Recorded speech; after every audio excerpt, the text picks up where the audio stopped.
उससे फोटो खींचते थे। 2 मेगापिक्सल का कैमरा था which was quite highlight at that time। मैं मुंबई आया, वहाँ पर इंस्टाग्रामर से मिला, एक कम्युनिटी मिली, वहाँ उन लोगों ने उसने मेरे को सेकंड हैंड कैमरा भी दिलाया ताकि मैं उसके कैमरे को ना छूं। I'm passionate about photography, I'm passionate about art, I'm passionate about helping people, supporting them। That I'm gonna do। If blockchain has certain role to play in that, I'll definitely adopt it and go for it। Hello everyone, I am Kishore Kumar from team entrepreneurs wood और आज हमारे साथ है mister Mayank Tiwari. He is a passionate photographer and a वेब3 enthusiast and to your knowledge इनकी social media presence भी काफ़ी अच्छी है। He has approx 100 K followers on Instagram. So now let's deep dive into the conversation with mister Mayank and know more about photography and वेब3। तो to start with the conversation sir, मैं आपसे सबसे पहले ये पूछना चाहूँगा कि आपका मतलब स्कूलिंग कैसे हुई, आपके कॉलेज कहाँ से था और आप वेब3 और फोटोग्राफी वाले डोमेन में कैसे आए?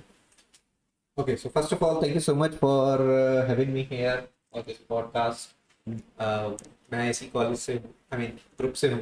मैं JNCT से पास आउट हूँ 2010 बैच से, और मैंने इलेक्ट्रॉनिक्स से इंजीनियरिंग किया है। भोपाली हूँ, प्राउड हूँ उसके लिए। अपने कॉलेज में आके अपने जूनियर से बात करना, आप लोगों से बात करना, यंग एक एक पूरा एक, ये तो बहुत बढ़िया इंक्यूबेटर है। हमारे टाइम तो ऐसा कुछ था नहीं, लेकिन यंग एंटरप्रेन्योर से बात करना ये बड़ा मजा आता है। और फोटोग्राफी जो है वो मेरे को शौक बहुत पहले से था। कॉलेज के टाइम पे एक्चुअली मैं ही था मोस्टली, एक मैं और एक मेरा फ्रेंड निशांत था, हम दोनों को बोला जाता था कि फोटो खींचे। हमारे टाइम पे फोन आए थे नए उस टाइम पे, तब कैमरा फोन्स।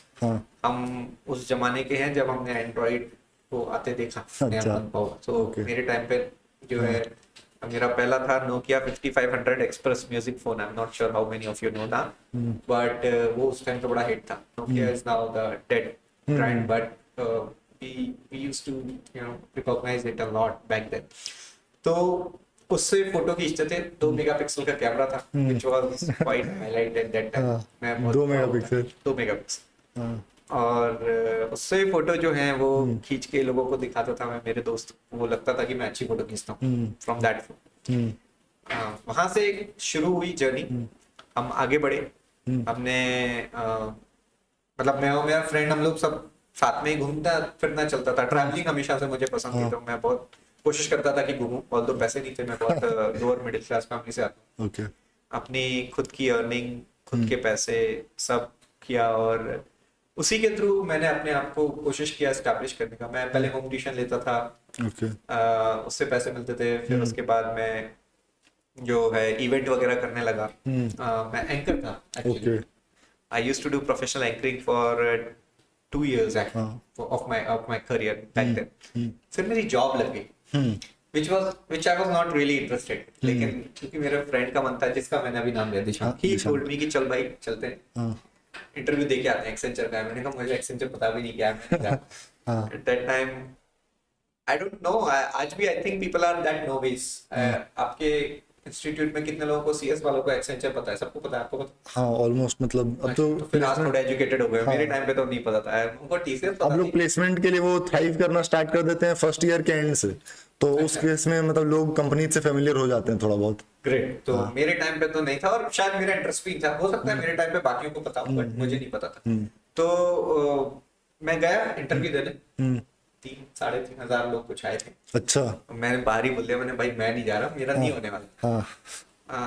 अनफॉर्चुनेटली फॉर्चुनेटली मेरे कमरे में 70 लोग बैठे थे, उनमें से 3 लोगों का हुआ। उसमें से मैं एक था, उसने कहा मयंक तिवारी। मैं बगले झाँक रहा हूँ। अल्टीमेटली मैं मयंक तिवारी निकला, and then it gone through. मेरा दोस्त बेचारा घर वापस गया, जिसको मैंने सारे आंसर बताए थे। उसने मेरे को बताया था एक्चुअली, और लेकिन मैंने उसको कुछ बताया था। तो इट हैपेंड। उसके बाद मेरी जॉब लगी, मैं बैंगलोर शिफ्ट हुआ। वहां पर भी मैंने जो है घूमना फिरना कंटिन्यू रखा। तब तक भी मेरे पास कैमरा नहीं था। मैंने फिर मैंने कोशिश करी। मैंने एक अपना एंटरप्राइज शुरू करी, ऑलराउंडर सर्विसेज करके। ट्यूशन था, भोपाल था, पहले बैंगलोर था। तो मैंने एजुकेशन पे मतलब अपने नॉलेज पे ध्यान दिया, लर्निंग पे, because getting a job is a big deal and thriving is another।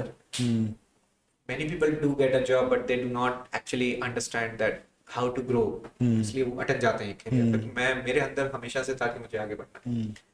मैंने कोशिश करी और मैंने सीखा, और उस टाइम पे मैं चार, वो जो है मेरा वजन था वो 1649 kg था, तो मैंने अपनी बॉडी पे ध्यान दिया। अच्छा। नए नए पैसे आए, हाँ। स्टड में दिखना, लड़कियां बटा। ऑल्दो मैं रिलेशनशिप में था, बट स्टिल यार यंग बट काम रहता है। Good looking. सो मेरे फ्रेंड था, अच्छा सर्कल बना, काफी अच्छा टाइम था मेरा। 2 साल तकरीबन मेरे जो है ना बड़े बेंगलोर के बड़े ही अच्छे कटे, मतलब मेरे एक सर यहाँ पे बस मैं एक क्वेश्चन पूछ, जैसे आपने बोला कि कुछ लोग जॉब में जाते हैं तो मतलब एक जॉब ले लिया लेकिन वहां पे फिर ग्रो नहीं कर पाते हैं, तो वहां मतलब अगर एक इंसान किसी एक पर्टिकुलर स्किल सेट के साथ कोई जॉब कर रहा है 3-4 साल से और फिर उसको ग्रोथ नहीं मिल रही है, तो फिर उसको क्या करना चाहिए? मतलब स्किल सेट चेंज करनी चाहिए या मतलब कैसे ग्रो कराना चाहिए अपना career? This is very relative question. वो स्किल कौन सा है पहले तो उस पर देखना है। हाँ। अगर कोई आज के डेट में मेन फ्रेम पे काम कर रहा है और फिर बोल रहा है ग्रोथ नहीं मिल रही है, तो that's very very Irrelevant. self understanding question. You cannot have much growth on mainframe. It's a dying technology. Many people left it behind. There might be some still use cases जहाँ पर अभी कुछ जगह चल रहा होगा, लेकिन वो भी छोड़ देंगे। You cannot have that growth in mainframe as of today. But if you are talking about you are getting into SAP or Microsoft के Azure है, और भी for that matter, you know, even C++, अगर आप उसको भी आपको अच्छे से आता है, तो these are the core technologies. You cannot die in here, but you have to keep upgrading your skills. You have to learn new things. You have to use Python. You have to use JavaScript. You have to use Selenium. You have to learn what is machine learning. How can you implement the code in that? You have to understand the artificial intelligence and blockchain and all. If you are getting into that domain, then you see. के साथ रहने के लिए आपको trend के साथ maintain करके खुद को चलना पड़ेगा। अगर आप एक ऐसी टेक्नोलॉजी को यूज कर रहे हो जो अब डाई कर रही है, तो आपको उस पर ग्रोथ नहीं मिलेगा जनरल। इसको इस तरीके से समझो कि आप एक ऐसी बस में ट्रेवल कर रहे हो जो खटारा है, और आप अपनी डेस्टिनेशन तक पहुंचना चाहते हो। कितने चांसेस हैं कि आप पहुंच पाओ? कम चांसेस। आपको पंचर होगा, है ना, बहुत सारे टाइम पे हो सकता है वो बंद भी हो जाए, तो you have to get to the new vehicle, right? You have to upgrade yourself. I mean bus की बात कर रहा हूँ, चलो कार की बात कर लेते हैं। 20 साल पुरानी, कुछ टाइम के बाद उसका रिपेयर मिलना मुश्किल हो जाएगा। That is how it works. Okay. तो सर अब आप ये इस तरीके से आप आईटी कंपनीज और इनमें आए, तो आप ब्लॉकचेन और वेब3 में कैसे गए? क्योंकि आपको एज एनएफटी आर्टिस्ट भी जाना जाता है। सर मुझे क्वेश्चन ही दिया आपने, टोक दी।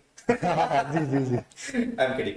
सो मैं जब बैंगलोर में था, तो उसके बाद में फिर मैं वहां से मैं मुंबई ट्रांसफर हुआ, मेरा ऑफिस में एक्सेंचर से मुंबई शिफ्ट हुआ था। ये इस टाइम तक ना ब्लॉकचेन, एनएफटी, आर्ट वगैरह ये सबसे सर ये कौन से ईयर की बात होगी?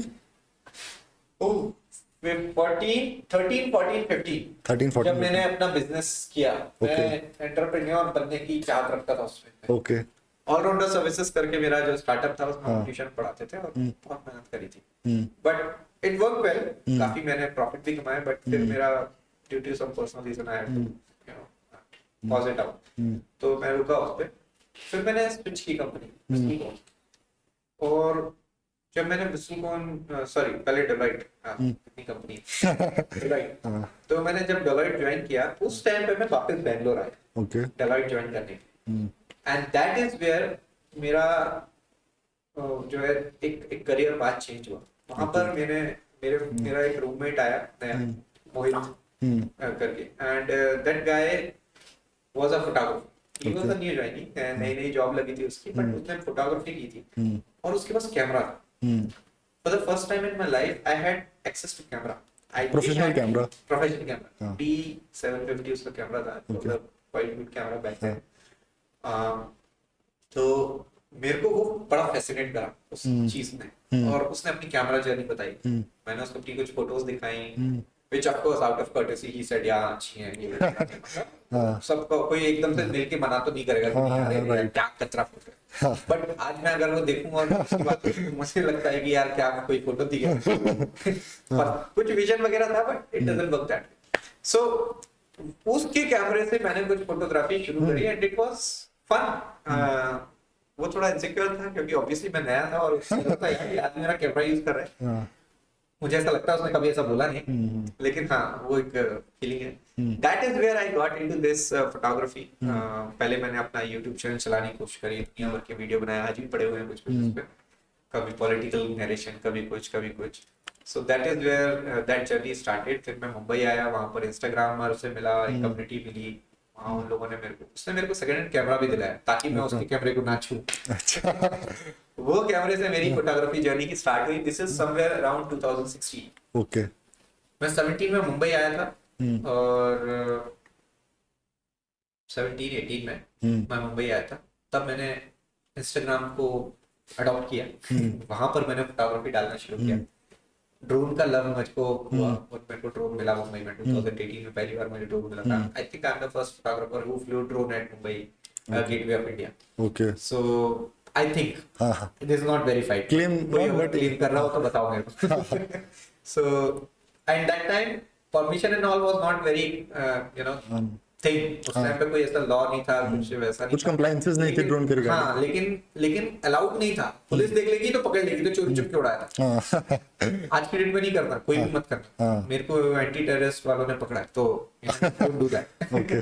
सो मैंने उड़ाया, एंड मेरा ड्रोन वर्क काफी फेमस भी हुआ, लोगों को पसंद आया, अच्छा रिस्पांस मिला. मैं कंटिन्यू करता रहा, और ये चलता रहा. लॉकडाउन में मैं ताइवान शिफ्ट हुआ, उससे पहले, लॉकडाउन के पहले, क्योंकि मेरी वाइफ है Neha Upadhyay Tiwari, she is a scientist Taiwan right now. Okay. तो उनके साथ में ताइवान गया, and that's where we were there. Blockchain हमने सॉरी लॉकडाउन के टाइम पे हमने क्लब हाउस जो है वो काफी उस टाइम पे ट्रेंड में आया था. ट्रेंड में था. एग्जैक्टली. हाँ. वहां से नए क्रिएटर से मिले, नए चीजें पता चली, क्योंकि इंस्टाग्राम बहुत स्टैग्नेंट हो गया था. Club house was something new for everyone. Exactly. हाँ. तो वहां पर जो है नए क्रिएटर से बात हुई, और तब मेरे को ये पता चला. ब्लॉकचेन सुनता था मैं, क्योंकि मैं टेक्नोलॉजी बैकग्राउंड से हूँ, तो ऑफ कोर्स कुछ ना कुछ खबरें आती थी. सबसे महंगी एनएफटी बिकी, उसके बारे में भी पढ़ा मैंने, क्योंकि मैं थोड़ा जो है जो जनरल नॉलेज है और करंट अफेयर्स है, उसके बारे में जानकारी रखना पसंद है मेरे को. लेकिन क्लब हाउस के टाइम पे we got into NFTs, we got into blockchain, and got to learn more about it.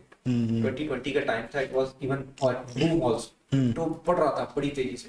जो ऑल टाइम हाई क्रिप्टो है उसी टाइम पे था. उस टाइम पे, उसके बाद से पूरा डंप होते गया. 50% डाउन हूं मैं. अभी भी वो अब अप नहीं जा रहा है. वो अब स्टैग्नेंट हो गया है. बहुत फ्लक्चुएशंस वगैरह काफी कम हो गए. बिल्कुल. तो मैंने वो पेज देखा.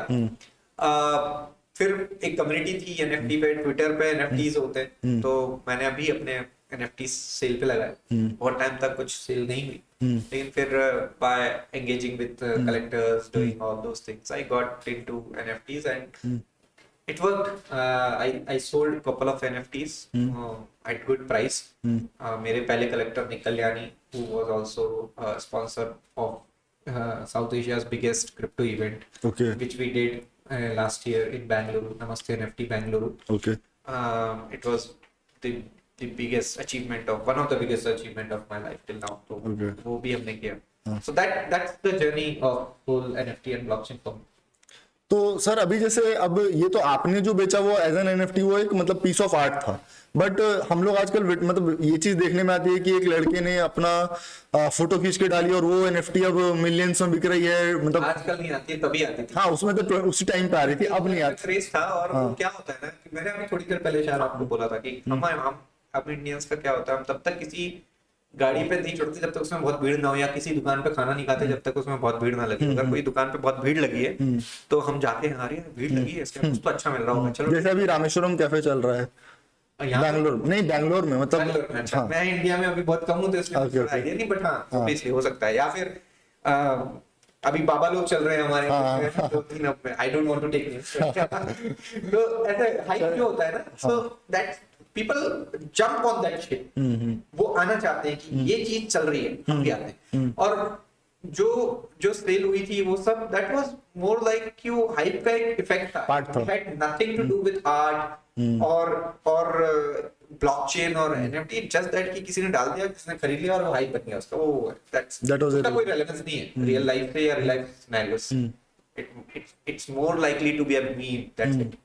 सो सर लेकिन मतलब मेरे अकॉर्डिंग जैसे हम भी ब्लॉकचेन कम्युनिटी में कुछ टाइम से एक्टिव थे और हम क्रिप्टो में 3-4 साल से हम भी इन्वेस्ट कर रहे थे, मतलब बहुत ही छोटे अमाउंट्स में, लेकिन कुछ ना कुछ करके इन्वेस्ट कर रहे थे। तो मतलब बेसिकली ऐसा है कि जो लोग पहले से मतलब आज से 3-4 साल पहले से इन्वॉल्व थे कम्युनिटी में, उन लोग का अब थोड़ा एक ये ओपिनियन बनते जा रहा है कि cryptos are not the future. और मतलब और इससे ब्लॉकचेन पे भी थोड़ा डाउट आ रहा है कि भाई ब्लॉकचेन की यूटिलिटी क्या रह जाती है। ऑल्दो कुछ यूटिलिटीज एक्सप्लेन होती हैं, लेकिन वो मोर और लेस कहीं ना कहीं फाइनेंशियल सिस्टम तक रिस्ट्रिक्ट हो जाती हैं। तो इस पे आपका क्या ओपिनियन, मतलब ब्लॉकचेन का use case other than crypto क्या है? टू बी ऑनेस्ट, ब्लॉकचेन का असली use case other than crypto ही है। Decentralised world is not possible for Practically not possible. practically not possible. People have to have rulings, central authorities. of course. आप बिना government के, बिना एक centralise power के काम हम नहीं कर सकते। we people, I mean not men, we human are very chaotic breed. अगर हमारे को कोई कंट्रोल करने वाला नहीं होगा तो हम बर्बाद कर देंगे। राइट। और बर्बादी जो होती है उसका कारण भी ये होता है कि जो कंट्रोल करने वाला है वो पागल है। राइट, एवरी टाइम जो वॉर हुए वो भी उसका कारण भी यही था। This is the reason centralised decentralised assets is very very dangerous. So they need to be regulated. Crypto वही है, डीरेगुलेटेड है ना। So decentralised is still okay if it is regulated, but decentralized and deregulated is I feel that is a problem, क्योंकि last 2 साल में मैंने देखा है बहुत सारे स्कैम हुए हैं। आई मीन इतने ज्यादा हुए कि बहुत लोगों का भरोसा उठ गया। मैं 2 साल से ट्विटर पे हूँ, बहुत ही ज्यादा।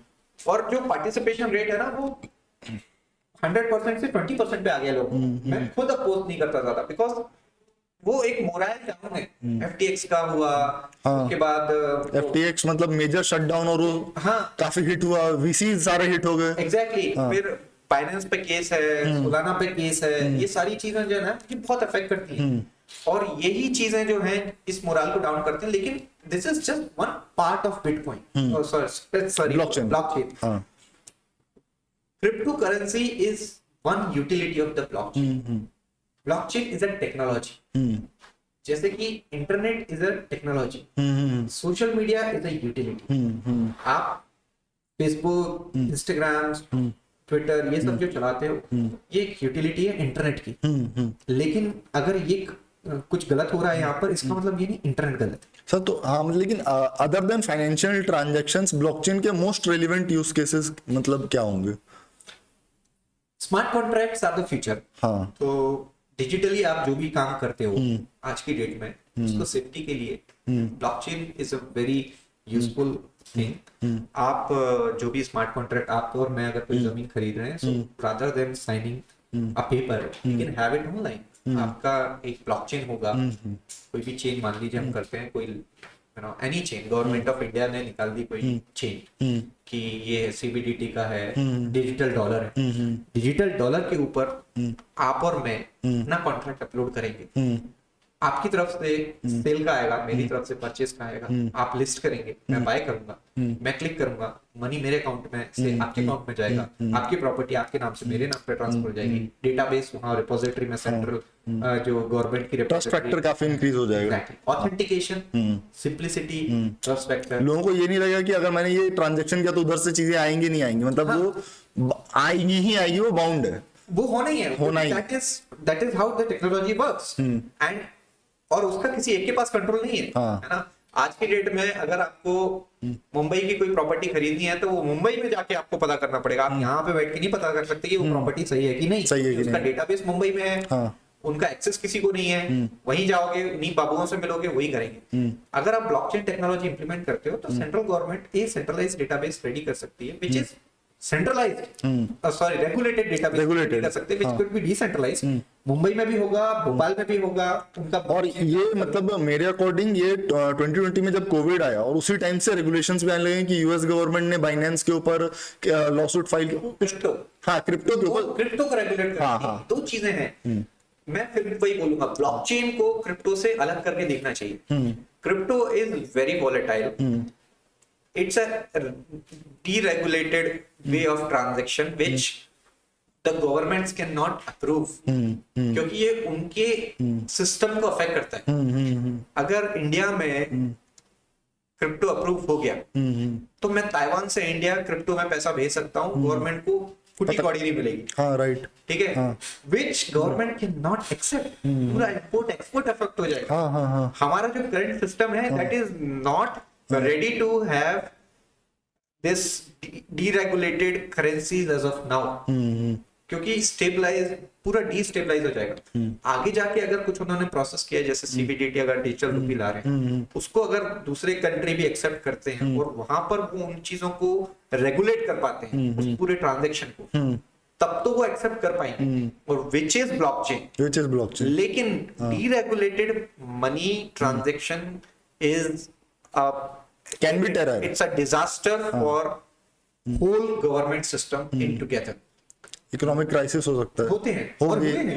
होगा सर। तो लेकिन अब जैसे कि अगर बात करें, हम लोग ब्लॉकचेन के बारे में बात कर रहे हैं, तो अगर कोई मतलब एंटरप्रेन्योर है अभी के एज का और उसको ब्लॉकचेन के बारे में नॉलेज है, लेकिन वो वेब3 में या ब्लॉकचेन पे कोई बिजनेस बिल्ड करना चाहता है, तो आपके अकॉर्डिंग मतलब क्या किस तरीके का बिजनेस उसको बिल्ड करना चाहिए? मतलब जैसे मतलब मैं जब भी ब्रेनस्टॉर्म करता हूँ इस क्वेश्चन के ऊपर कि अगर मुझे वेब3 में बिजनेस बिल्ड करना है तो क्या बिजनेस बिल्ड करना है, अगर मतलब बिजनेस मॉडल वाला एक इशू आता है कि आप जैसे सोशल कॉस्ट तो बहुत सारे सॉल्व कर सकते हो, आप डाटा को सिक्योर कर सकते हो, आप इलेक्ट्रॉनिक हेल्थ रिकॉर्ड्स कर सकते हो, बट बिजनेस मॉडल कैसे आएगा इसमें? देखो, बिजनेस जो है कोई बता के आपको नहीं करवा सकता। Business is an opportunity to find a gap within the society which you can fill। ये आपको एनालिसिस करना है कि आज की डेट में क्या ऐसी चीज है जो कि आप अगर करेंगे तो उससे सोसाइटी को बेनिफिट होगा, आपका यूजर बेस बनेगा और आप उससे पैसे कमा सकते हैं। क्या ऐसा काम है जिससे आप लोगों से पैसे निकाल सकते हैं जो वैल्यू क्रिएट करे? If you do not understand this value creation process, then you cannot start a business, because there are many people who start the business, do not understand the value creation process, business shuts down। So वो important है। तो आप क्या business करेंगे ये तो मैं नहीं बता सकता, because it will be your vision। लेकिन बिजनेस का पीछे का आइडिया क्या होना चाहिए वो मैं बता सकता हूँ। that is identify the gap in the market, bring some concept which can fill that gap, work on it, create a prototype, go to the financer, present them the prototype, show them what exactly you are capable of, get some money, start it. If it is bound to rise, it will rise। इसको sir अगर मतलब थोड़े और आसानी से समझना चाहें तो क्या इसको ऐसा बोल सकते हैं कि मतलब जो गैप्स हैं ब्लॉकचेन और वेब3 वाले वर्ल्ड में उसको हम लोग लेयर 2 टेक्नोलॉजी से सॉल्व कर सकते हैं, और एग्जिस्टिंग ब्लॉकचेन्स पे अगर हम लोग और बेटर लेयर 2 टेक्नोलॉजीज मतलब बना पाए तो वो एक अच्छा बिजनेस मॉडल हो सकता है।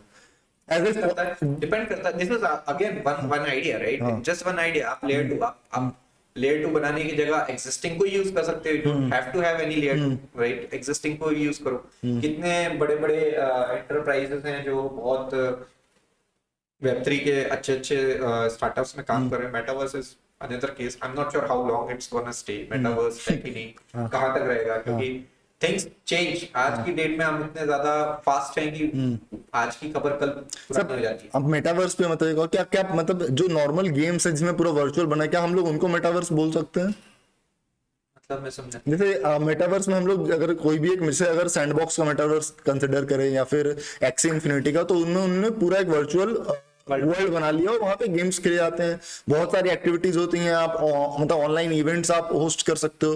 तो क्या जो मतलब हम लोग अभी जो पहले से गेम खेल रहे थे उनको मेटावर्स कंसिडर कर सकते हैं, या मतलब उसमें क्या चेंजेस करने पड़ेंगे अगर हम लोग उसको मेटावर्स टाइप के बिजनेस मॉडल पे ले जाना चाहें? Metaverse is an immersive experience. It gives you like either you use VR model, AR model उसके साथ करोगे तो you get that whole ambience and feel and all those things, right? So that is one thing. The gaming and all which we do, it's more like avatar, you know, even 2D, 3D जितने भी होते हैं, but that doesn't give you immersive experience. You cannot feel it inside you. Metaverse, you can feel it. आप AR glass लगाओ, कान में लगाओ. You'll feel like you are inside. Exactly. You are That is where metaverse and your existing gaming experiences is different. इसलिए Facebook और Microsoft और Google लाखों करोड़ों रुपए खर्च कर रहा है लोगों को वो एक्सपीरियंस देने के लिए, और वो आगे इस टेक्नोलॉजी को मानते हैं कि ये आगे फ्यूचर है. If not entirely then at least a part of it, कि इतना लोग आएंगे, मेटावर्स अडॉप्ट करेंगे, लोगों को जो इंट्रोवर्ट लोग हैं जिनको सोशल गैदरिंग्स नहीं पसंद होती, हाँ, घर से बैठे बैठे अच्छा सा इवेंट अटेंड कर रहे हैं. हाँ, there will be virtual events, there will be virtual gathering. कितनी सारी मूवीज बनी हुई हैं जहाँ पर इन सारी चीजों को दिखाया है. तो सर तो मतलब टू कंक्लूड द कॉन्वर्सेशन, मैं आखिरी क्वेश्चन आपसे ये पूछ रहा हूँ कि आप मतलब अपने फ्यूचर में आप ब्लॉकचेन को मतलब किस तरीके, आप अपने करियर पाथ में ब्लॉकचेन को किस तरीके से, मतलब आपका कुछ रिलेशन आप आगे ब्लॉकचेन के साथ करना चाह रहे हैं या करने का प्लान है उस वो कुछ? मैं बहुत अनसर्टेन किस्म का आदमी हूँ यार. मेरे को कल तक ये नहीं पता था कि मैं आज यहाँ पर आने वाला हूँ. एक्चुअली 2 घंटे पहले तक नहीं पता था कि मैं आज पॉडकास्ट करता हूँ. सो तो मेरी लाइफ में ना, मैं I don't prepare much. I do have and goals in life कि मेरे को क्या अचीव करना है, but I don't plan lot of things, क्योंकि मेरी प्लानिंग ना चलती नहीं है. तो I live the moment, I enjoy and I engage. तो जैसे मैंने I sold NFTs, I talk about blockchain, I understand a bit of it, not entirely, and I keep learning about it. अगर कोई opportunity आगे मिलेगी ऐसी जिसमें I feel that yes, I'm comfortable, I can sit together with the people around and work around it, then I might get into it. But I'm not very keen to get into that just because I'm passionate about it.